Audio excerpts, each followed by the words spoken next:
pasando de mi derecha a izquierda. Y empecé a disparar a ojo, pero como la munición es trasante, me quedaba marcado por dónde iba la munición, entonces yo veía y movía el comando como para que barrerlo al helicóptero con la munición.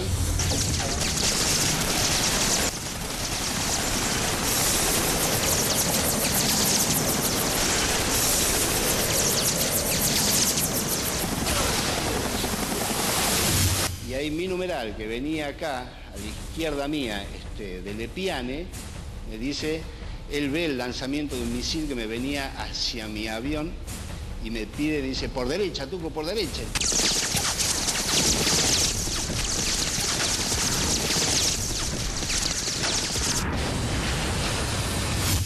Decidimos salir en forma individual, atravesando las islas, con regreso al continente, por a San Julián. Los A4B emprenden su regreso al continente volando rasante. Algunos de ellos con averías deben ascender para economizar combustible. Las situaciones individuales de los pilotos se vuelven complejas. Utilizo mi avión y veo a mi derecha, abajo a mi derecha, una sombra de un avión, de un perfil de un avión. Uy, es un Harrier. Me viene siguiendo un Harrier. Entonces ahí empiezo a hacer maniobras evasivas de viraje de máxima performance, de mucha G, tanto para izquierda como para derecha. Izquierda para derecha. Y cada vez que nivelaba el avión, veía, estaba la sombra. Digo, pero este Cristo no se va. Digo, ¿cómo hago para sacármelo de encima? Miraba por el espejo, miraba por el otro espejo, miraba para atrás, parecía una lechuza, daba la vuelta a la cabeza así, miraba por un lado, miraba por el otro y estaba la sombra ahí. Era mi avión, era la sombra de mi avión. Empecé como a tranquilizarme, yo mismo me hablaba, me decía, tranquilízate Tuco, porque así no podés seguir, no podés, estaba muy nervioso, estaba como que por el momento temblaba, no sé, una sensación muy rara de ese momento vivido ahí. El numeral 2 de la escuadrilla que nos seguía empezó a perder combustible, notar que perdía combustible en forma muy grande, ese fue el alférez de Lepiane. Otro momento terrible de esa misión, cuando el piano me pregunta si qué hacía. Imagínate, el alférez me dice que voy al reabastecedor o me eyecto en la isla. Una decisión que yo, por más jefe de escuadrilla que fuera en ese momento, yo no la podía tomar porque estoy decidiendo sobre la vida de un camarada y de un amigo. Era muy difícil. Dije, piano, encomendate en Dios, pedile a Dios que te ayude y decidí vos, no me lo pidas a mí, por favor, decidí vos. Ya sabíamos que como estaba y con las transmisiones que recibíamos no volvía al continente, entonces le pedimos al reabastecedor que lo fuera a buscar. Y él veía que a medida que se iba buscando a la coordenada donde nos canta, donde estaba el reabastecedor, él veía su indicador de combustible bajar más, me decía, tengo 500, tengo 300, tengo 200, yo decía, no llega a nada, no te busca nadie, no te rescata nadie, en medio del Atlántico no te rescata nadie. El comandante del Hércules, vicecomodoro Lee 30, escuchando los pedidos de Lepiane, decide ir hacia él aún sabiendo que puede ser derribado por misiles británicos.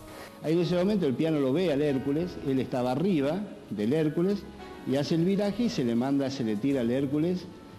Pensá que era un alférez, tenía muy pocas horas de vuelo. Y creo que debe haber sido el tercer reabastecimiento de él.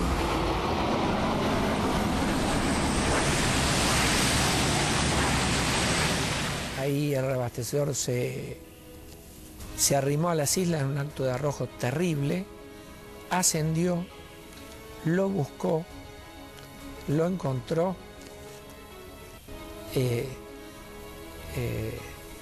reabastecieron con una pérdida de combustible muy importante en el plano, tenía un agujero que atravesaba el plano completo, o sea que todo lo que le daban, parte iba al motor y el resto iba fuera del avión y regresamos todos sanos y salvos al continente. Todos llegamos, incluso de Lepiane.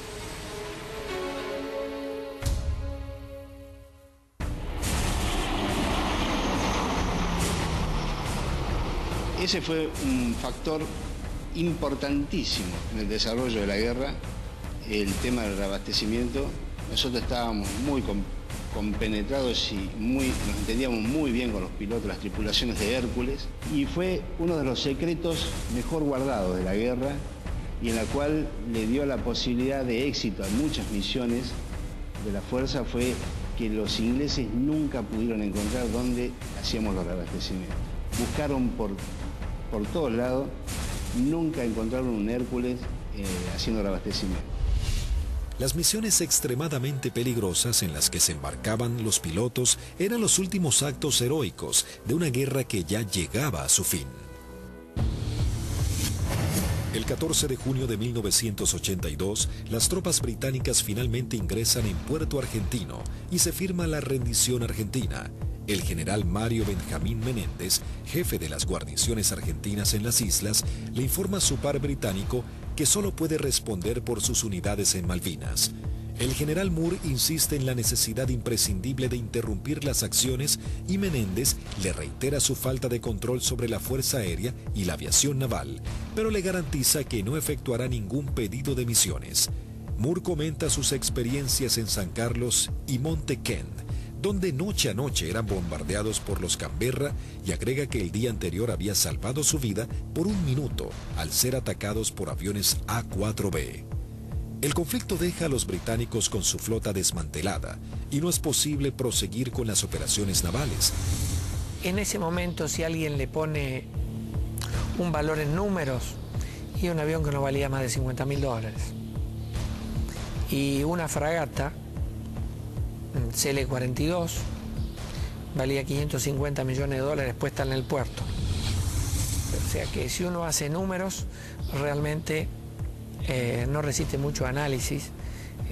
La guerra económica la ganó la Fuerza Aérea Argentina, desde ese punto de vista, ¿no? Y la Armada con sus A4, porque eran aviones viejos que nadie calculó que tenían la capacidad de hacer el daño a una de las primeras flotas del mundo.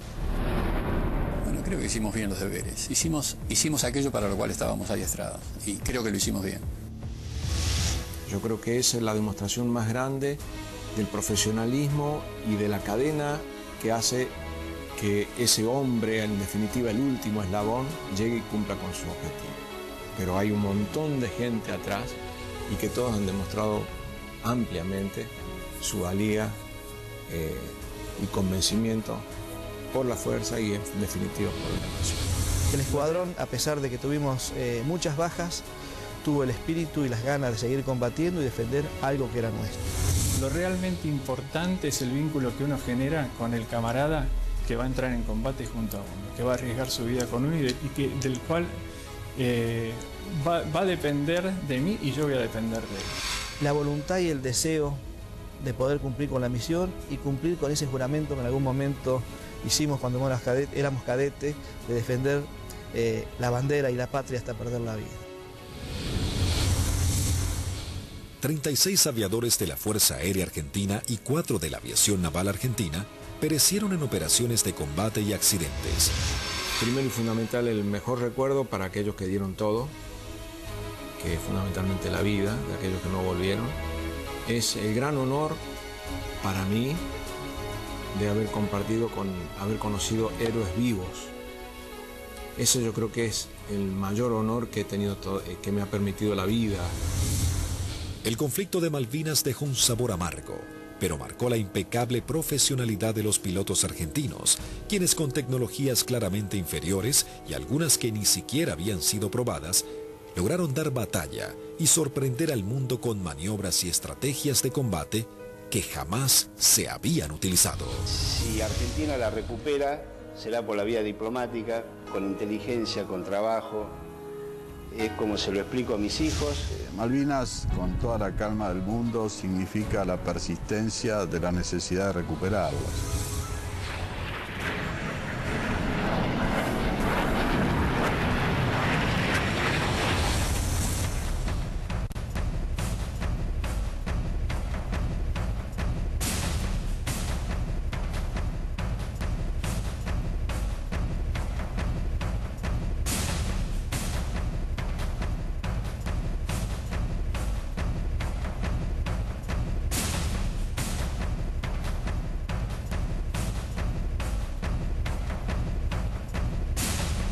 De mi derecha a izquierda. Y empecé a disparar a ojo, pero como la munición es trazante, me quedaba marcado por dónde iba la munición, entonces yo veía y movía el comando como para que barrerlo al helicóptero con la munición.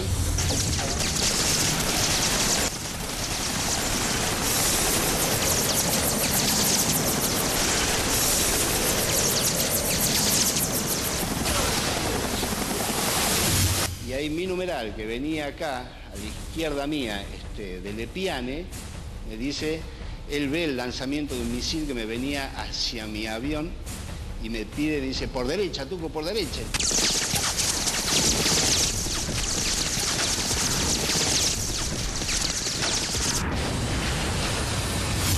Decidimos salir en forma individual, atravesando las islas, con regreso al continente, por a San Julián.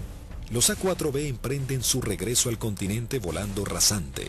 Algunos de ellos con averías deben ascender para economizar combustible. Las situaciones individuales de los pilotos se vuelven complejas. Utilizo mi avión y veo a mi derecha, abajo a mi derecha, una sombra de un avión, de un perfil de un avión. Es un Harrier. Me viene siguiendo un Harrier. Entonces ahí empiezo a hacer maniobras evasivas de viraje de máxima performance, de mucha G, tanto para la izquierda como para la derecha. Izquierda para la derecha, y cada vez que nivelaba el avión, veía, estaba la sombra. Yo digo, pero este Cristo no se va. Digo, ¿cómo hago para sacármelo de encima? Miraba por el espejo, miraba por el otro espejo. CL-42, valía 550 millones de dólares puesta en el puerto. O sea que si uno hace números, realmente no resiste mucho análisis.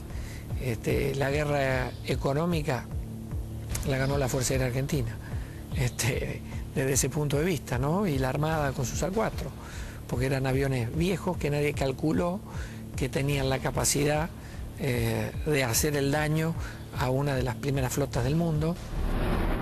Bueno, creo que hicimos bien los deberes. Hicimos aquello para lo cual estábamos adiestrados, y creo que lo hicimos bien. Yo creo que esa es la demostración más grande del profesionalismo y de la cadena que hace que ese hombre, en definitiva el último eslabón, llegue y cumpla con su objetivo. Pero hay un montón de gente atrás y que todos han demostrado ampliamente su valía y convencimiento por la fuerza y en definitiva por la nación. El escuadrón, a pesar de que tuvimos muchas bajas, tuvo el espíritu y las ganas de seguir combatiendo y defender algo que era nuestro. Lo realmente importante es el vínculo que uno genera con el camarada que va a entrar en combate junto a uno, que va a arriesgar su vida con uno del cual va a depender de mí y yo voy a depender de él. La voluntad y el deseo de poder cumplir con la misión y cumplir con ese juramento que en algún momento hicimos cuando éramos cadetes, de defender la bandera y la patria hasta perder la vida. Miraba para atrás, parecía una lechuza, daba la vuelta a la cabeza así, miraba por un lado, miraba por el otro y estaba la sombra ahí. Era mi avión, era la sombra de mi avión. Empecé como a tranquilizarme, yo mismo me hablaba, me decía, tranquilízate Tuco, porque así no podés seguir, no podés, estaba muy nervioso, estaba como que por momentos temblaba, no sé, una sensación muy rara de ese momento vivido ahí. El numeral 2 de la escuadrilla que nos seguía empezó a perder combustible, notar que perdía combustible en forma muy grande. Ese fue el alférez de Lepiane. Otro momento terrible de esa misión, cuando el piano me pregunta si qué hacía.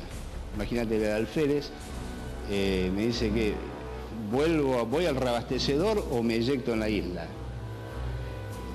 Una decisión que yo, por más jefe de escuadrilla que fuera en ese momento, yo no la podía tomar porque estoy decidiendo sobre la vida de un camarada y de un amigo. Era muy difícil.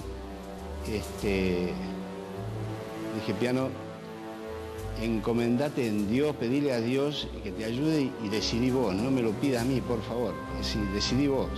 Ya sabíamos que como estaba y con las transmisiones que recibíamos no volvía al continente, entonces le pedimos al reabastecedor que lo fuera a buscar.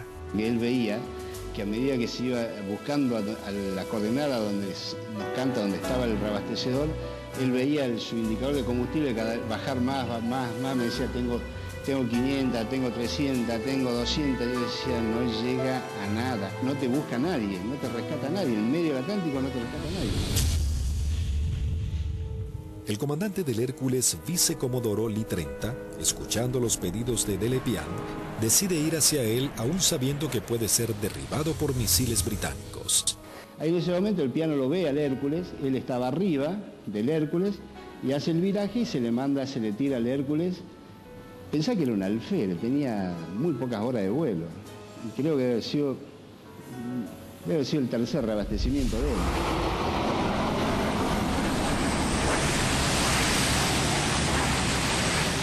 Ahí el reabastecedor se arrimó a las islas en un acto de arrojo terrible, ascendió, lo buscó, lo encontró,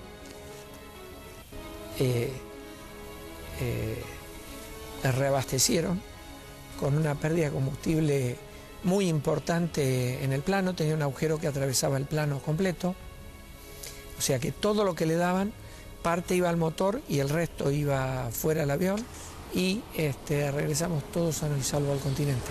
Todos llegamos, incluso Delepiane.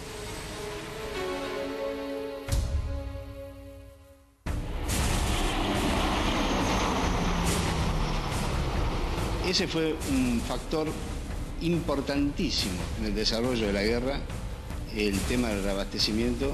Nosotros estábamos muy compenetrados y nos entendíamos muy bien con los pilotos, las tripulaciones de Hércules, y fue uno de los secretos mejor guardados de la guerra y en la cual le dio la posibilidad de éxito a muchas misiones de la fuerza, fue que los ingleses nunca pudieron encontrar dónde hacíamos los reabastecimientos. Buscaron por todos lados, nunca encontraron un Hércules haciendo reabastecimiento. Las misiones extremadamente peligrosas en las que se embarcaban los pilotos eran los últimos actos heroicos de una guerra que ya llegaba a su fin. El 14 de junio de 1982, las tropas británicas finalmente ingresan en Puerto Argentino y se firma la rendición argentina. El general Mario Benjamín Menéndez, jefe de las guarniciones argentinas en las islas, le informa a su par británico que solo puede responder por sus unidades en Malvinas. El general Moore insiste en la necesidad imprescindible de interrumpir las acciones y Menéndez le reitera su falta de control sobre la Fuerza Aérea y la aviación naval, pero le garantiza que no efectuará ningún pedido de misiones. Moore comenta sus experiencias en San Carlos y Monte Kent, donde noche a noche eran bombardeados por los Canberra, y agrega que el día anterior había salvado su vida por un minuto al ser atacados por aviones A-4B. El conflicto deja a los británicos con su flota desmantelada y no es posible proseguir con las operaciones navales. En ese momento, si alguien le pone un valor en números, y un avión que no valía más de $50.000 y una fragata